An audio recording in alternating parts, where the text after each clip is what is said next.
President of the Philippines, Mayor Rodrigo Roa Duterte.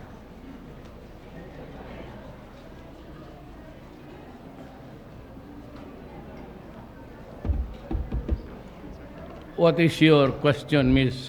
Mina?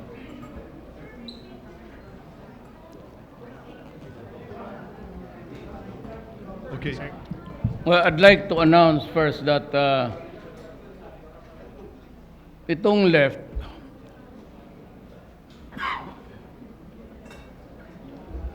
sila na yung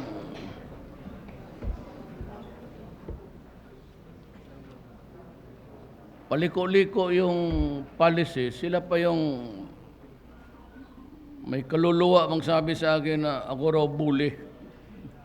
Bakit totoo naman? I said, I am a bully to the enemies of the state. So if you don't want me to talk to me, I do not want to talk to you, and I do not want you. So, ayaw ninyong makipag-usap, mas lalo na ako. If you want to call off the talks, it will be welcome. At let the war which you started 50 years ago continue for another 50 years. That is my suggestion. So, government as a countermeasure with this would start to call for a mobilization. I want the army added by about 20,000 fighting men. I have lost a considerable number of my soldiers in Marawi. Then I will add about another 10 to 15,000 soldiers. But I want them soft. I'm quite comfortable with the number now assigned in the precincts and in the environments of provinces and cities. I would need about 35 to 40,000 to meet the future threats coming our way from within and outside the country. And I will start also to rearm. Na yung mga sa ninakaw lang naman nila, you build the house for everybody, predetermined owners, at binababoy naman, ninanakaw. Yung pera para sa left, or whatever is left of it, bigyan ko sa Congress, ilipat dito sa military. You know, listen to me. We must have a strong republic to withstand all threats and challenges. Today's reality demands, necessitates, an armed forces that is strong.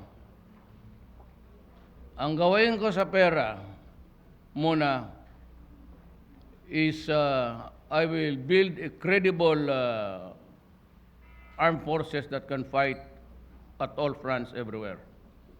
I really do not know how many will sprout up, but we have the ICs and the NPA.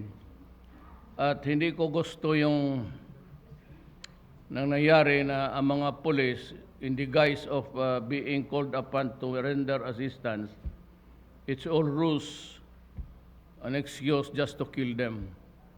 Kawawa yung mga tao na yan because they went to their deaths with a sense of purpose.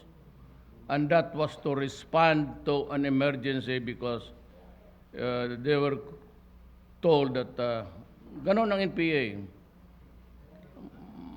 Mapatay ka nigtikas. Yung parang this is a game of swindling. Ang mga sundalo ko naman, kawawa, responded, they were massacred. Pati ang convoy ko, because I was trying to find a brigade where I could take off, pati yung convoy ko, inambos nila. Wala naman sila makuha kasi Porboro armored yun eh. And they had the gold to lie. Minasinggan nila yung ng M16, hindi nila matalab-talaban. So if they want to mar, you just wait until after Marawi. We can better deal with you. But I will stop the practice of there has to be something. The police must have something there na yung tawagan lang sila tapos they make the required assistance or response tapos pinapatay lang ng hindi ganon. So I have to increase the number of staff at they can devise a way. Maybe I'll make use of what was offered by a country. It's a high altitude plane. It can see the ground. So before sila mag-alis ng station or everywhere, they should study first the image from above. Hindi na nila kaya na ano yan. It flies way above the skies. Cannot be reached by bullets. Merong inoffer sa akin yan, 2. Tatanggapin ko na yan at sabihin ko sa mga pati drones, I will buy drones, yung high altitude. Na kung magpatrol ang army or the police, they will have to spend time almost half the day studying what is below by drones.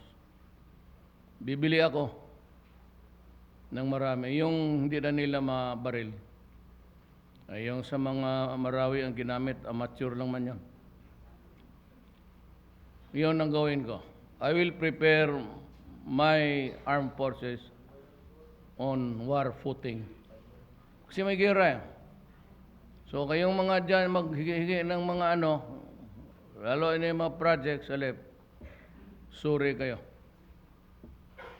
Pumunta ako doon, binulyawan ko sila, sabi ko, putang ina ninyo, pati ako gusto ninyong kausapin tapos patayin.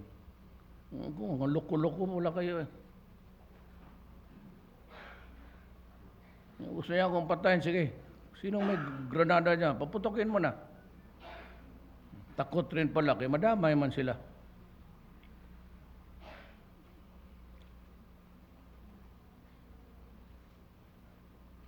So no more talks.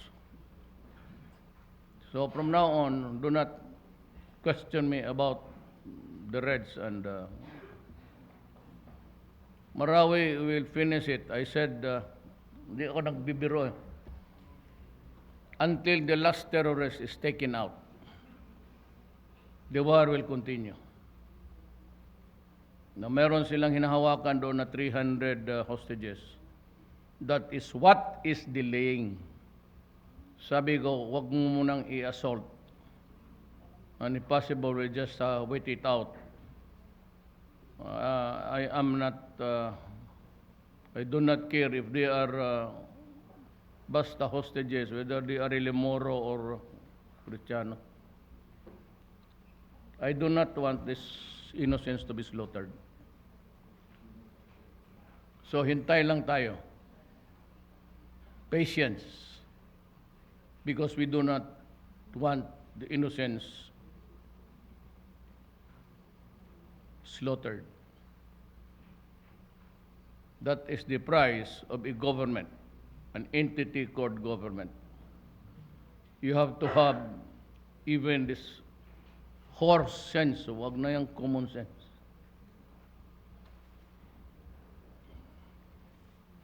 But you can expect after 2 years a very strong armed forces. I will buy all the equipment. Lahat ng pera dyan sa mga social amelioration na gamitin ko yan dito sa total, yung mga bridge sisirain Manila. Yung mga eskwela, susunugin nila. Yung mga eskwelahan lang ng mga lumad, yung kanila, they're operating without the Department of Education's permit. Kasi eskwelahan nila, but they are teaching subversion, communism, lahat na. So, umalis kayo dyan. Sabihin ko dyan sa mga lumad ngayon, umalis kayo dyan. Bubombahan ko yan. Isali ko yung mga struktura ninyo. I will use the armed forces, the Philippine Air Force. Talagang babombahan ko yung mga lahat ng ano ninyo. Because you're operating illegally and you are teaching the children to rebel against government.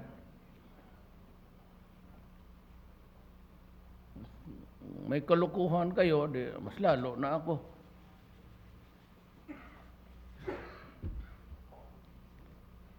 Pahirapan ito. And I will ask the police, lalo na ang police. Back to the drawing board yan sila lahat, pati ang army. But at least we got that experience of how to fight on a terrorist urban warfare. We need to, I'll be frank, there's a need for the armed forces and the police to reconfigure. Ilang beses na yan. The last time was in Davao. Namatay yung babae. Isang babae doon yung sa forensics because may, sabi nila may namatay. Hindi, kawawa naman yung station commander. Tinawag yung forensics na babae na police, sige, sumama ka. Ayun. So walang patawaran dyan. So kung ganon, wala rin patawaran tayo. So I'm not ordering the military and the police. Walang patawaran kasi hindi naman tayo pinapatawad. And they are making excuses, ruse, perfidy, na para tawagin na trabaho kasi ng police. Pag hindi, mapaalis sa trabaho yan. Dereliction of duty, abandonment of duty, kaya magpakamatay ang mga pobre na yan. So, this time, you do it to me, do it to my police and my army, they will do it to you. Kanya-kanya na tayo ng diskarte. And when the time comes, yung CHR, yung opisina dito, you are better abolished. I will not allow my men to go there to be investigated. Remember this. Human Rights Commission, you address your request through me because the armed forces is under me and the police is under me. Kaya pag question ninyo sila for investigation, padaan mo na sa akin. And for the ombudsman to refrain from citing them in contempt or what? Because I have the authority to give the final say whether they will attend or not. Takot-takutin na yan ng ano. So wag ninyo akong pilitin na pati kayo pabanggain ko. Pag namanggaan tayo dito, tapos ganito na ang nangyari sa Pilipinas, may problema tayo. Sa totoo lang. Do not, yung paborito ninyong swan song that you will be investigated by this, by that. Padaan ninyo sa akin lahat. Lahat, maski sino, police o investigahan ninyo, padaan ninyo dito. You address it to the DILG, to me, attention DILG. Pag sabi kong huwag kayong magpa-imbestiga, huwag kayong magpa-imbestiga.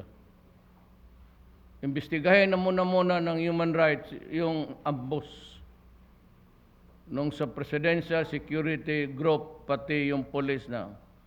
Pag wala kayong report niyan, huwag mo kaming samok-samok, ano tawag dyan? Huwag mo kaming guluhin dyan sa tapon ko ulit yan sa mukha ninyo. Better do an equal job here. It does not say that your investigations will be solely focused on government men. Although the ombudsman is to check on government. But if you fail to address also the atrocities of the other side, so that you can get the truth and the whole story, then do not investigate my army and police. Tapos ang one-sided, makita ng pulis, makita niya isa sa mga nag-ambush sa kanila, hindi naman namatay lahat yun. Barili niya. Gusto niyo, punta sa inyo, pakulong mo yung pulis, suluha. Do not make it a one-sided affair. I will not allow it. As President, I will not allow it. Patas tayo, justice for all. What is sauce for the gander is sauce for the goose. If you have not as yet investigated the deaths of my police and military men, then do not fuck with us.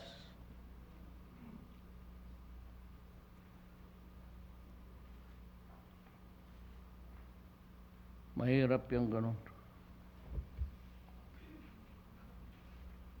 Wala nang police pati military mag-report doon sa anong klaseng investigation. Ma-ombudsman, dumaan mo na kayo sa akin. You wait until you get the clearance. If you don't get the clearance, do not stay in the barracks. Pag hulihin kayo, papiliin mo lang, bazooka o M16 dyan.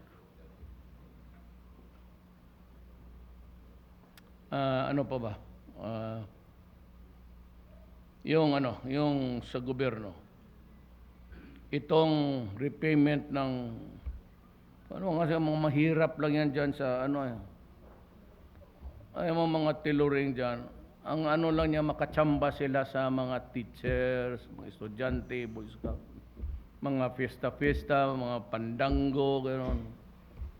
Yan lang ang habol nila. Itong mga taga-gobyernong putang inan to, paabutin ang siyam-siyam. Gamitin nila yung pera for the next event. May mabili sila materials na naman para kung gano'n ninyo, pabalik-balikin ninyo, mga letse kayo, tangina, itong Pilipino, tigas ng ulo. You name the teacher, or you name the what? Sa Malacanang, pinatawag ko na, I don't know what I will do with her. Baka kaya mo pangalan, Rodrigo Duterte for abusing, asking me back and forth 5 times with no payment. Yan ang demanda ninyo kagad sa ombudsman. 15 days, lahat ng payables sa mga civilians para walang korupsyon. Gamitin ninyo yung computer, pag hindi, itapon ninyo yan. Kayo ang palitan ko. 15 days is 15 days. Baski anong bagay, basta collectible sa gobyerno. 15 days. Kayong mga tao, you are not paid within 15 days publicly. Tira mo kagad sa 888. Bureau of Customs, BIR, o whatever, DILG. Pag sa postal, hinian ako ng ganito. Meron mo yan silang, or the person manning who released it. Marami akong investigador, papuntahan ko lang yan dyan. Puro abuso, puro korupsyon. Nabi ko na maghinto na kayo.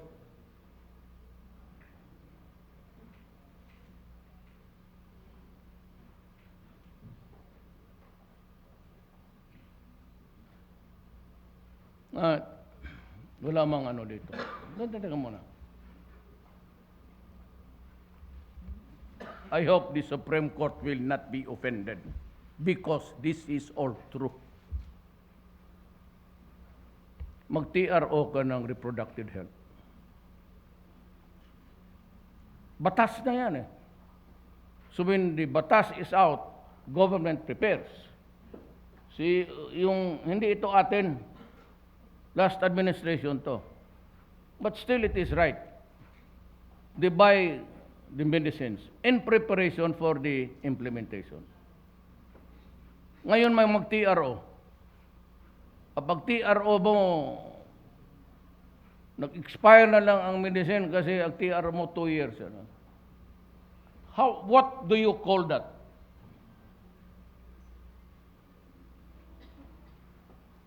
It does fall into the 3019 Republic by your negligence. You caused by your negligence or your delay causes damage to government. Under what law? Graft and Corruption Law. Republic Act 3019. So, sino ngayon ang graft and corruption sa Pilipinas? Tayong lahat. Oh.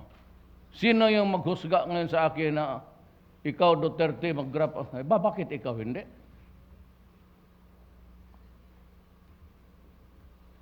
Yan ang mahirap dito sa...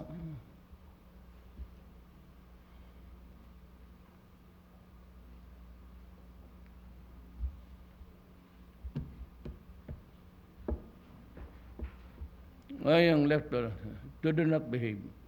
Kaya pinuntahan ko sila. Sigaw-sigaw kayo. Sige. You shout until the heavens fall apart. Walang pakialam sa inyo. Magkikapag-usap ka, maraming hidihingi, maraming maya-maya, nagtampo. Kung anong pinagbuli daw ako, putang ina mo si Isong ka. Bully talaga ako, let's ka. Umuwi ka na, marami ng gasto sa iyo yung Norway. Sige, bayad ng ospital mo, libre ka, you are there at the courtesy. Do not abuse their charity. Dalawa ang pera, tumanda ka sa labas, tapos you're waging a revolution, ang namamatay, yung mga luma dito. Ito yung mga bata dyan na, kala naman ito mga, sila yung they can change the country by shouting there until kingdom come. Nabi ko na sila, galing na ako dyan. Maniwala kayo, walang mangyari. It ain't that way in this universe, in this world. Pagsayangan lang ninyo yung pagod ninyo dyan. Do it the way it is now because ito ang gusto ng tao.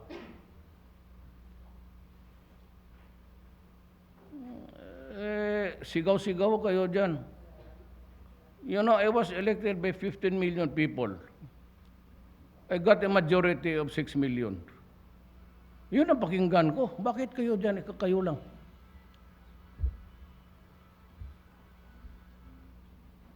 Ayaw ko kasi bastos ako pag yung my mouth and everything. I am irreverent. Baske dyan sa simbahan. Buti tumahimik na itong pero hindi kasali si Father Balatbat dyan. Father, nandiyan ka, kaibigan ko yan. Yan talaga ang si Alex. Ayan, ang pwede natin gawin, Santo Alex. Pare yan, pero kaibigan ko. Ako yung kaibigan niya. Santo rin. Santo Rodrigo.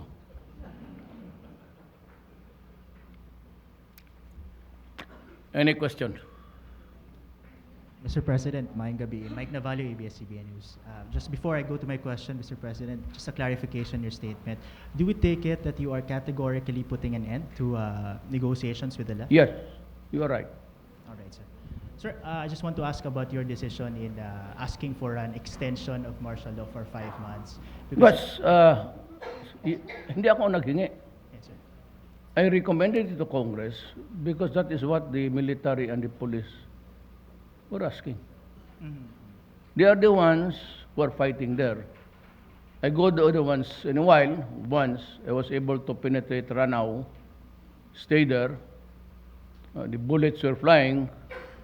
Hindi naman ako nagpapatapang-tapangan kasi covered kami sa semento sa stage.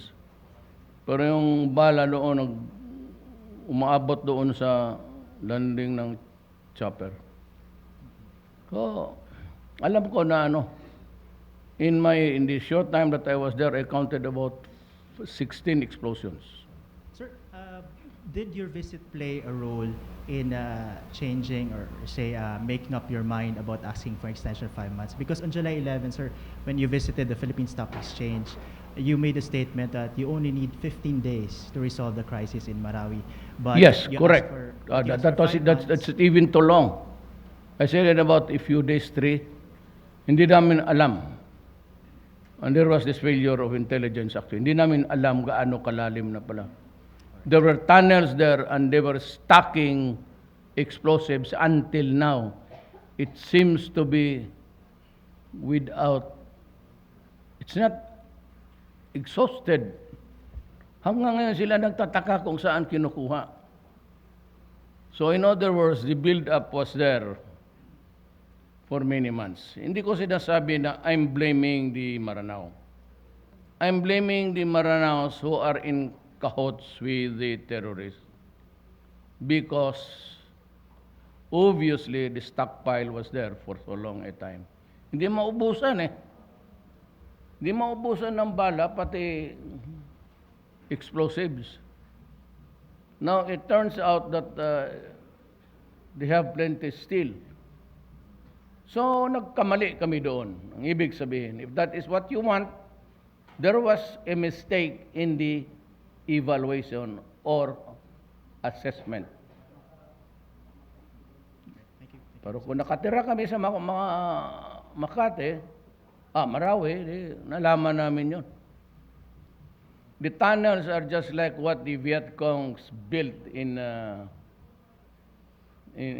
Saigon. Lusot, South Vietnam, not Saigon as a city. But yung tunnels nila sa bukid, those were discovered only after the Americans left Vietnam. And despite or in spite of their technology, hindi nila nalaman yun. Tayo rin. And we will only know how extensive it is, gaano kalawak yan when we finally prevail over Marawi.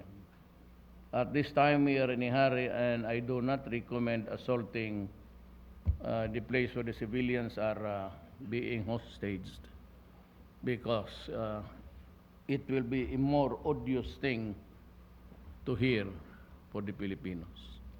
Thank you. Sandra Aguinaldo of GMA7. Sir, in relation lang to his question also. Sir, while Congress voted overwhelmingly in favor of martial law extension, there was also a proposal during the joint session for a mechanism to observe or to monitor possible human rights abuses, sir. There was a proposal for CHR to be more active and also for a congressional mechanism to observe. What can you say about this, sir?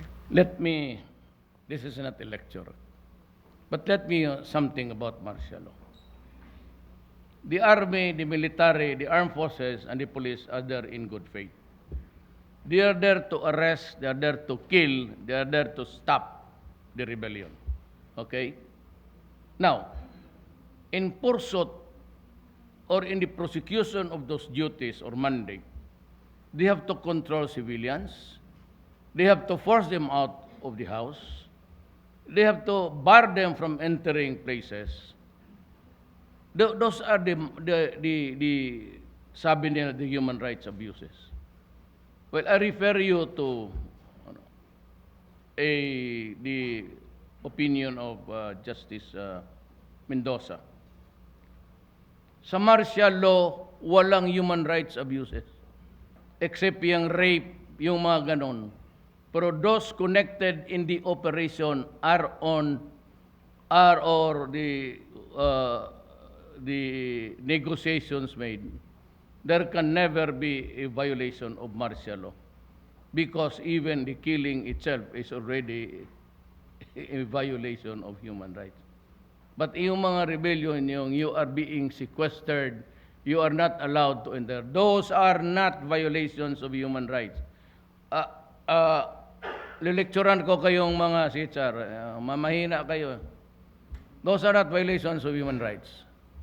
They are forced by the military to stay on the side. It is because it is for their own good. If the military will decide not to allow you to enter your house there because you will be hit. Andyan. Ngayon, kung kayo, samahan ninyo ang mga civilian at sabihin ko ang military, umatras kayo. And I will place you in a position to do what you want and order what you want. Kung sabihin ninyo na papasukin na sila, kayo ang bigay ng order human rights. Sabihin ko sa mga police pati military, tumibig kayo. Doon muna kayo sa barracks. Magkape-kape lang tayo. Pero pag na may namatay dyan, huwag mo akong balikan kasi sakalin kita dyan sa ikaw ang may gusto. O sige, sino yung gago na yan? Sa HR? Sino yan? Chito Gascon. Sige, ikaw magpunta doon, ikaw ang mag-direct sa traffic, saan sila magpasok. Ikaw ang magpabalik sa kanila, hindi kami makialam. Kami sinasabi ng army, huwag kayong pumunta, baka madisgrasya kayo. Kung maniwala ka doon sa human rights, Gascon, sige, pumunta ka, withdraw yung military. Ikaw ang mag-lead doon pagpasok sa kanila. Pag may namatay dyan, ikaw ang talian ko sa poste doon. Praktisan ka na mga sundalo how to improve their accuracy. Okay. Pilipinas, mas maraming marunong eh. Even if it is not realistic. In a state of martial law, di ka makapunta ng relief because there are no courts open where you can run to and ask for a relief. And that is why the reason sa martial law na walang. Pero yung sabi mang rape, man looting, hindi trabaho ng. Wala akong ganong sundalo. At hindi mo ako mang intrigahan. Pati nga baril na sunog na, kinikwenta pa ng mga pobre yan, gaano ka tedious. Yang lahat ng baril na kuha nila, documentation pa. Magnakaw pa kaya? Nga, yung 52 billion, yung kinuha doon, ko kanino na yung, saan na yun? Sa military, pag nagnakaw ka, you're ostracized. They will not do it because they do not want to be placed in shame, humility. Tsaka, pag training pa nila yan, sinasabi na sa kanila, hindi pwede talaga yung magnakaw-nakaw. Looting, iba siguro, but even the police. Even sa police, ayaw ko magyabang, pero sa police, binubugbog ko talaga sila. Bugbog na todo yan. Basta ganon, bugbog. Kasi humahawak ako ng police, mayor. Hindi ako nagyayabang. Bugbog talaga, sirado yan. Sipa, sampal yung abutin nila sa akin. Pero pag nagkasala sa trabaho, kinakaputihan ko yan. Tama yan. Nung sabi ng human rights na pinuprotektahan ko ni Duterte, correct. Kaya sabi ng NDF, binubuli ko sila, correct. We are all correct. Pero hindi ako magkaputi na mag-rape ka, magnakaw ka. Kung sa trabaho, kaputihan kita, correct. There is nothing wrong. Trabaho yan, in the performance of duty. Kung hindi ako marunong mag-protect sa aking mga tao, hindi ako mag-commander-in-chief. Better for me to resign and give it to somebody else. Baka kaya ni Robredo. Tanungin mo raw siya. Usap kami. Kung kaya niya, sige.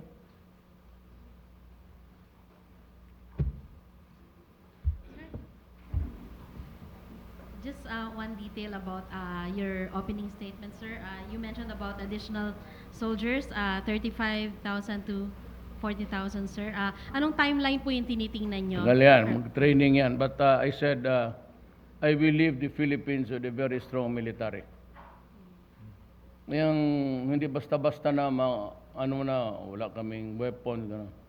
They will have the everything, technology, drone, para may magtawag sa police before they leave, 30 minutes before, patakbuhin na nila yung drone sa ruta. Or I will, yung ibibigay ng isang country sa atin, 2 eroplano magtingin. Para magsabi sila na we are proceeding to this, tignan doon sa mapa, tapos it is really very clear, I saw it, you can identify a golf ball from an egg.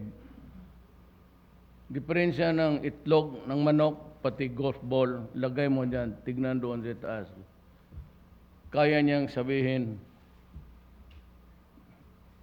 Mayor, hindi man yan itlog ng manok.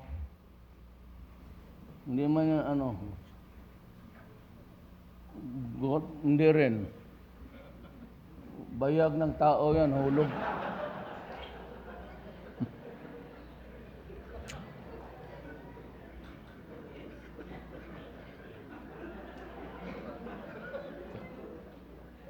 Sabi ko, pagod ako sa trabahong ito, tapos you mess up with me.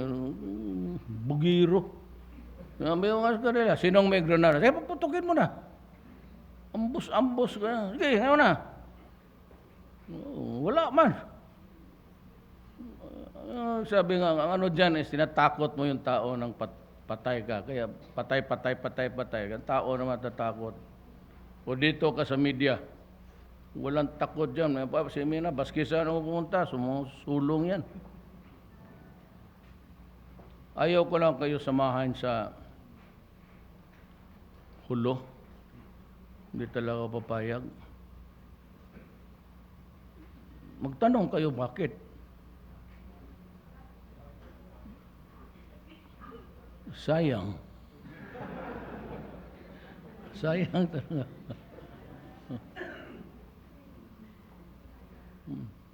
Sayang. Kasi ito, konting ligaw na lang eh. Kasi kilala mo na, araw-araw kasama mo. So, pa niyang, konting ligaw na lang na yung ligaw na.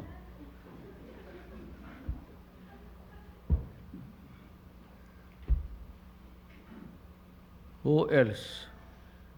The gentleman from Surigao, Philip Tobeza of the Philippine Daily Inquirer. Maayong gabi, sir. Ayan, gabi. Just clarification lang po. You can take it off from the, you're stooping. Yan. You mentioned, sir, kanina in your speech na sooner or Pasensya later... ka na ha. Kasi ang average height ng media nakikita ko, 5 feet.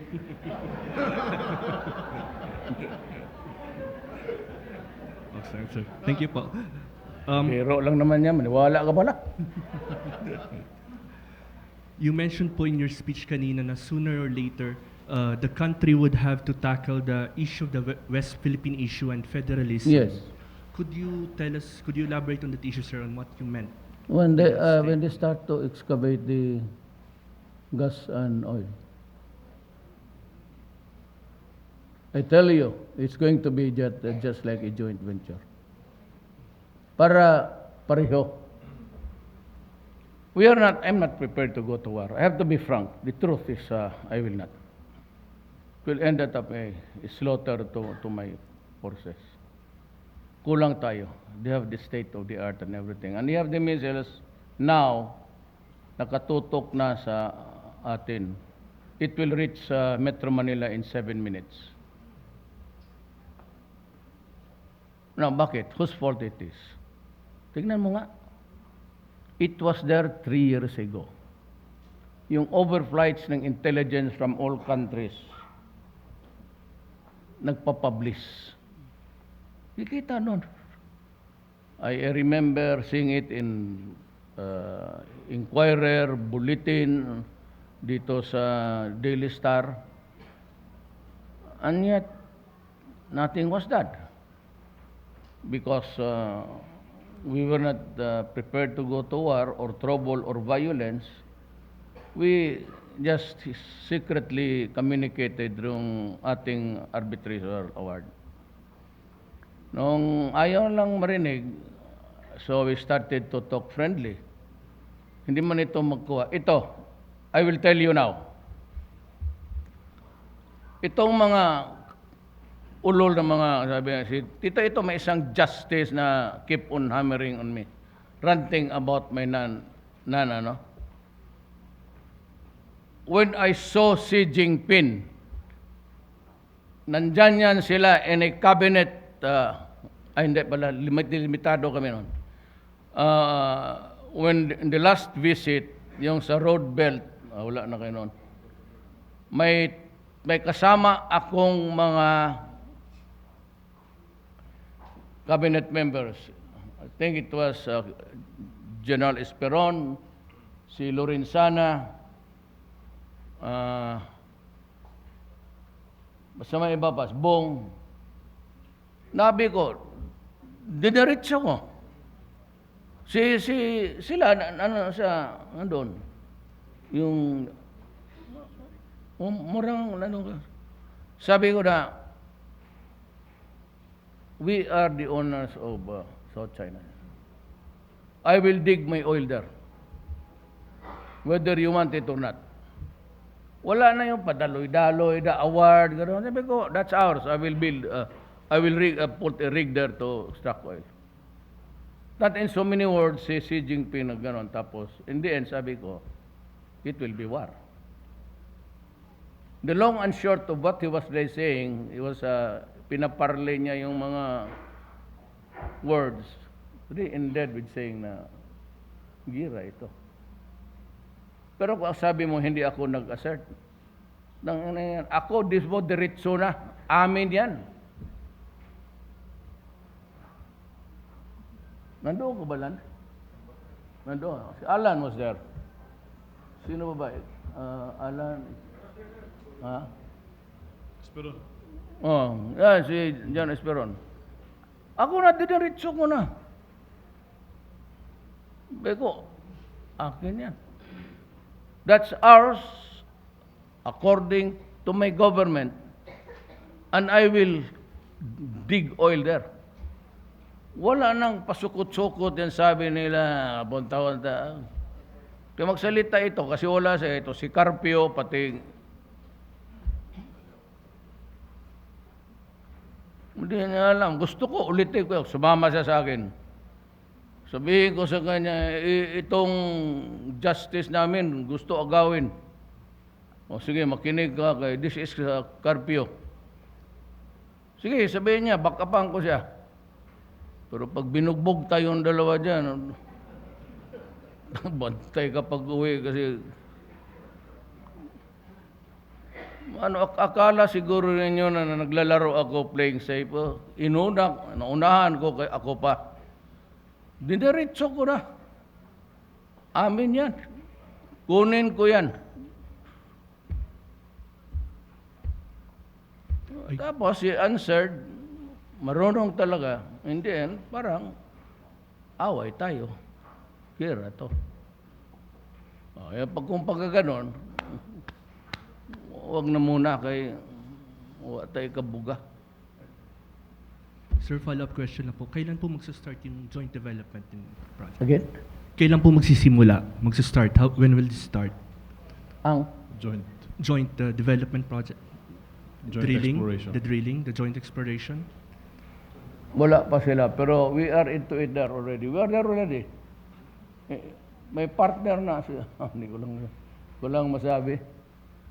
Sino nandoon na ang atin pati kanila. They're talking and they are exploring. Thank you, sir. Kasi gusto mong suluhin, hindi mo naman kaya, di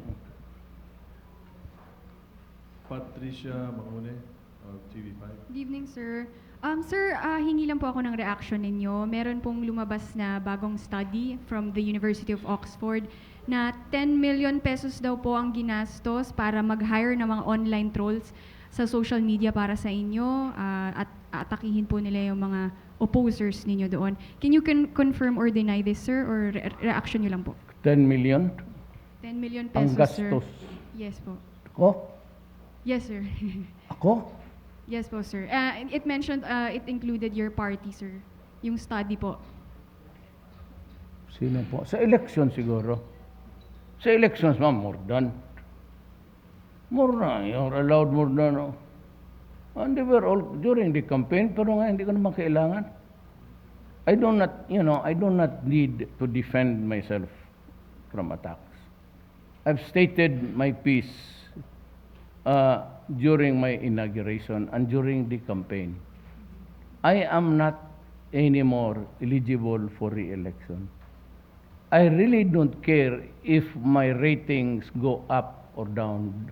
That is not a significance to me. I cannot run anymore. I will just do what is best for my country.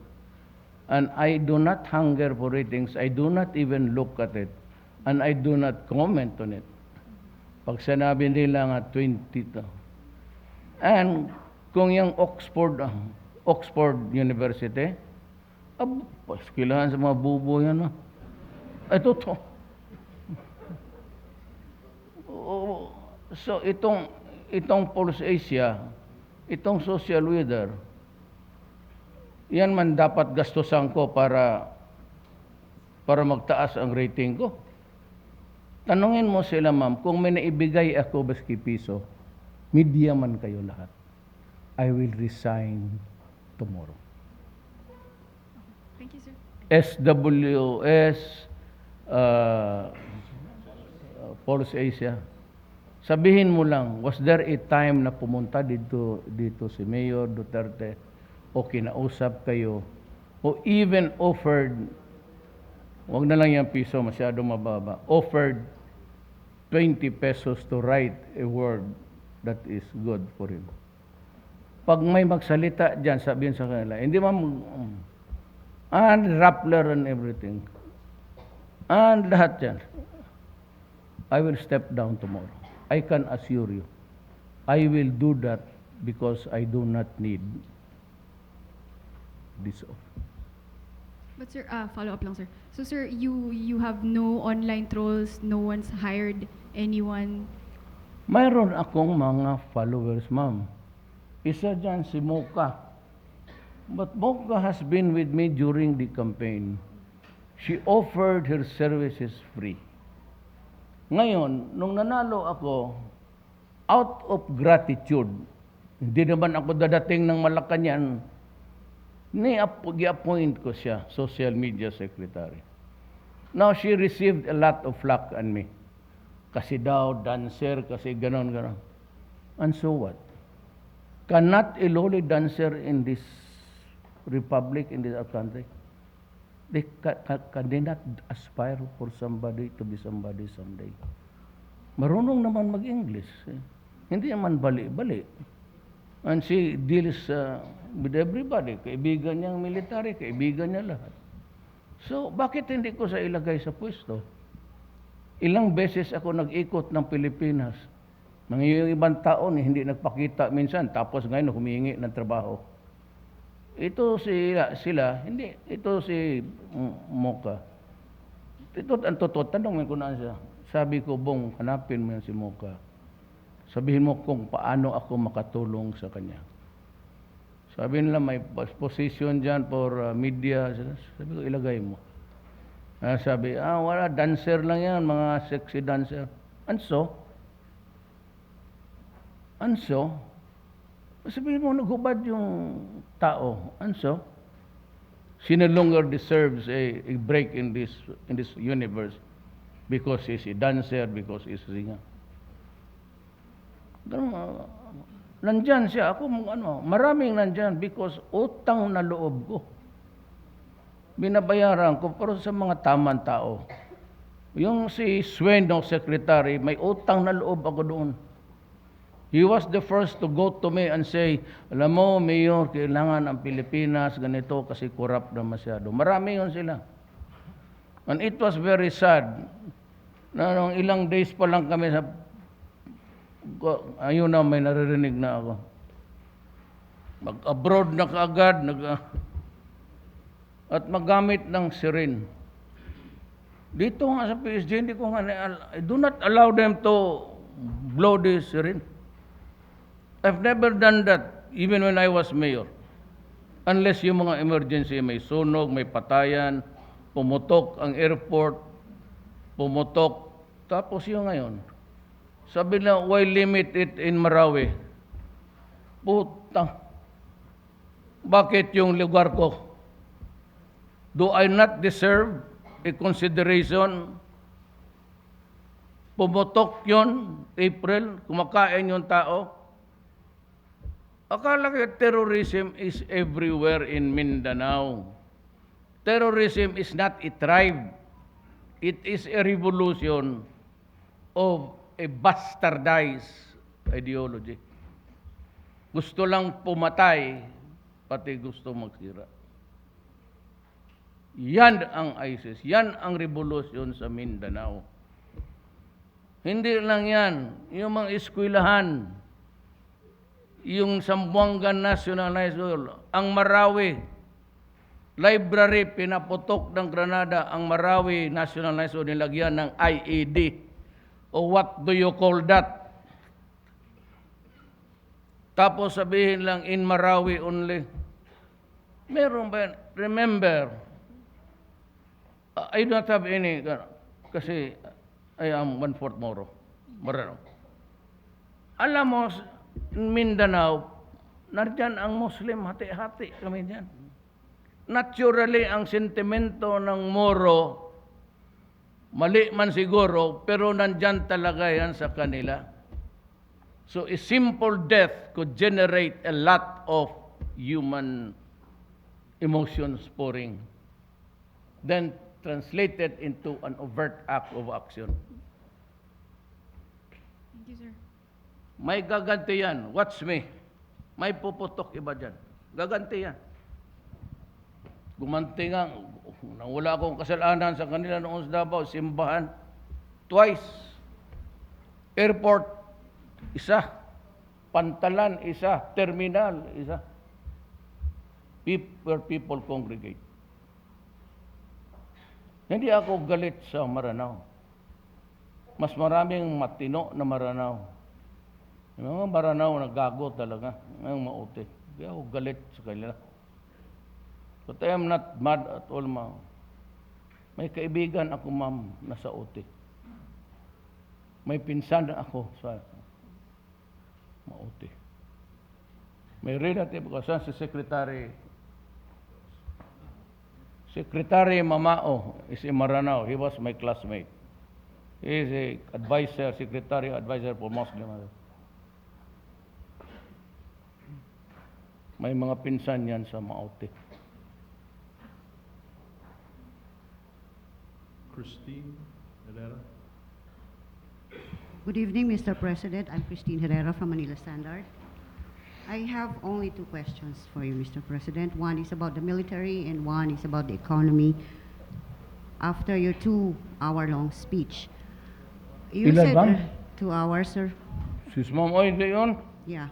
Ang bilis ng relo mo. Sira, yan. I counted.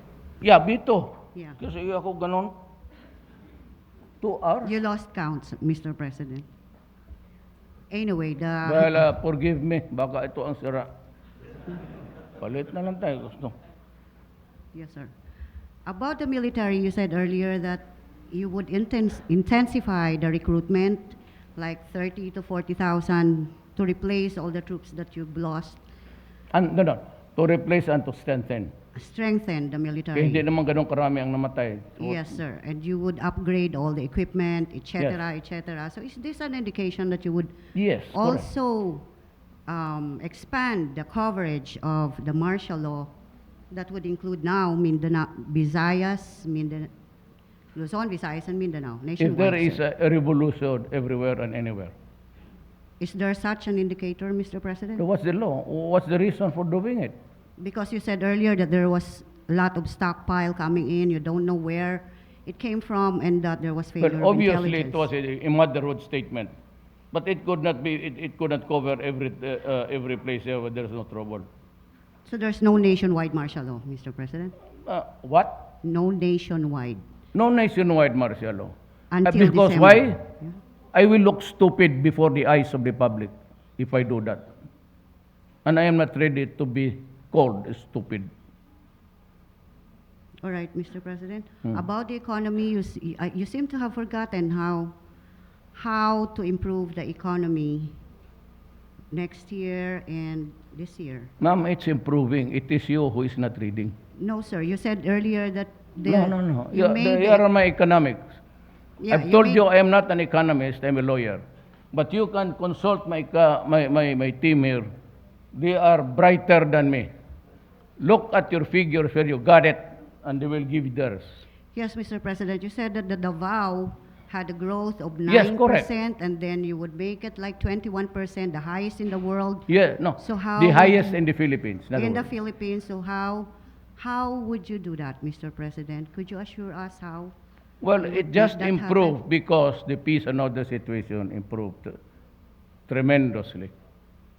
It started when I was mayor. I mean, the blooming of Davao started when I was mayor, when everything was in order and there was less crime. It's all recorded. You can go there, you can get your facts from DTI, BIR. No big ticket projects, Mr. President, Like what? like how to create jobs for, Ganito, mame. I do not know if you were there. Nung nag-speech ako for the first time, and this is the exact words, I will make this place peaceful, but it is not my job to generate money because we have none in government for that. You, the private sector. Then I addressed myself to Mr. Ayala, who was still alive. In a public forum, I said, kayo, Mr. Ayala, ang may mga pera, may negosyo, you should spearhead the economic activity. You should invite your friends to invest in Davao. I will take care of the law and order in the city. Those were my words. It is recorded for history. And you can ask any from Davao who was there, and he will tell you that. Yeah. Thank you, Mr. President. He has last. Cecile Morelli of the Johns France Press.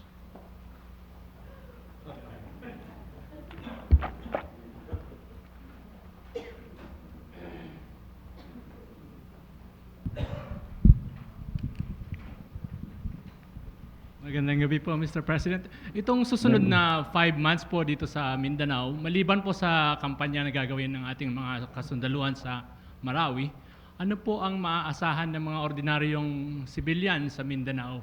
Will they be asked to sacrifice some of their civil liberties para maipatupad ninyo ng maayos ang martial law? Like curfews perhaps, restrictions on their movements, yung karapatan nilang pumunta sa mga korte to seek relief sa mga alalahanin nila. You can do everything in Davao elsewhere except in the places where there is a curfew. Nobody can force you to do a thing. We are allowed to live there in peace. Nobody has been forced to do anything against his will.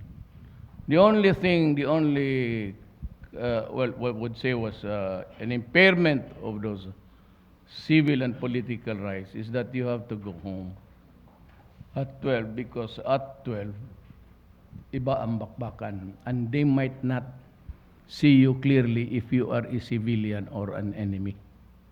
In other words It is po, really for your own good.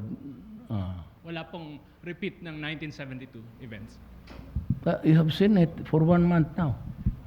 May nakita ka bang tangke dito, mga sundalo? Do you see any uniform military outfits roaming the streets there? No, sir. So why do you have to compare me with Marcos? I am not Marcos. I may not be as brilliant as Marcos, but definitely I am more attuned to my values in life. Ang values ni Marcos is not necessarily mine just because there is martial law. Thank you, sir. Henry Uri of PCRH. Magandang gabi ho, Mr. President. Ang sinasabi hong ugat ng rebellion ay kahirapan. Gutom, kawalan ng trabaho, kakulangan sa edukasyon. Sa nalalabi ho ninyong panunungkulan sa susunod na mga taon, ano ho yung inyong plano para gamutin itong sakit na ito ng ating bayan? At meron ba kayong kahilingan sa 17th Congress para madaliin ang mga legislative measures para po sa pagtupad ng mabilisan sa inyong mga campaign promises para po dito sa mga pangunahing problema ng ating mga kababayan? Look, we will have to proceed from different predicates. Ang pundasyon ng statement mo. Kabuhayan, kahirapan, ganon. Hindi ho yan. Doon sa Marawi, it's driven by extremists, pati the entry of a foreign ideology. Kaya doon, I hope that, I'm sure the military will be willing to show you. Ang nandoon no, yung mga Arabo, maraming puti doon at matatangkad na matay. It's an invasion actually of a revolutionary, I said, which is bankrupt with a purpose. Yung buhay natin dito, the things that we can give to the people will only approximate what is our income. Ang pinapatakbo natin itong sa gobyerno, yung sweldo namin that comes from taxes. The only way for taxes to be collected more than is for business to come in, do business, and pay taxes. But you have to improve the situation so that they will come in. Now, the downside of that is said that there's martial law, and people who been expecting to go there for agricultural enterprises have been stymied by the martial law declaration because there is still fighting in Mindanao. We are doing everything we can. That's a day-to-day business. That Marcos, Arroyo, Aquino, pati Estrada, yun ang ginagawa because there is a government, there is a functioning agriculture, dito irrigation. Yeah, irrigation for one thing, they used to pay 5,000. Ngayon, irrigation fee, inalis ko na. O wala na silang 5,000, they can use the water free of charge. We are doing them. I am just 1 year. I'm trying to cope up with what is inadequate and find an adequate supply of money. Ganon yan. Itong kahirapan, it's not, I do not have the silver bullet na bukas wala nang maghirap. Takes time, trabaho. Ngayon nga, papasukin mo muna because China, maraming project. Actually, they're promising to build 2 bridges. That translates into manpower. Pero, yung ganon. We have to perk up the economy. The economy is in the hands of the people.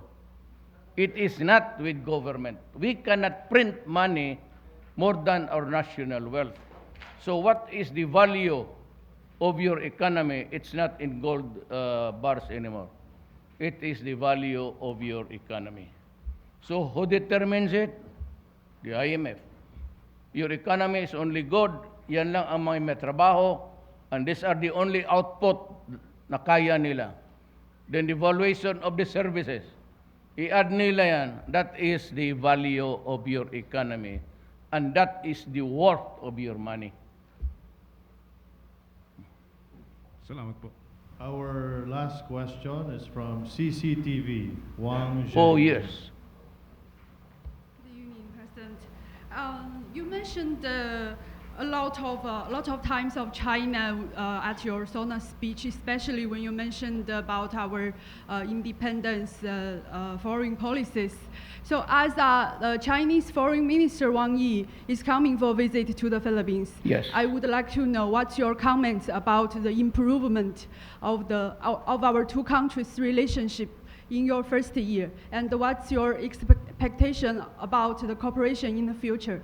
Thank you. The money is already there. There are a lot of constructions going on that was stopped temporarily, but it was taken by the new money infused by China. China is coming in to build bridges, 2 of them for free. And then in the south, there are a lot of aquatic enterprises there.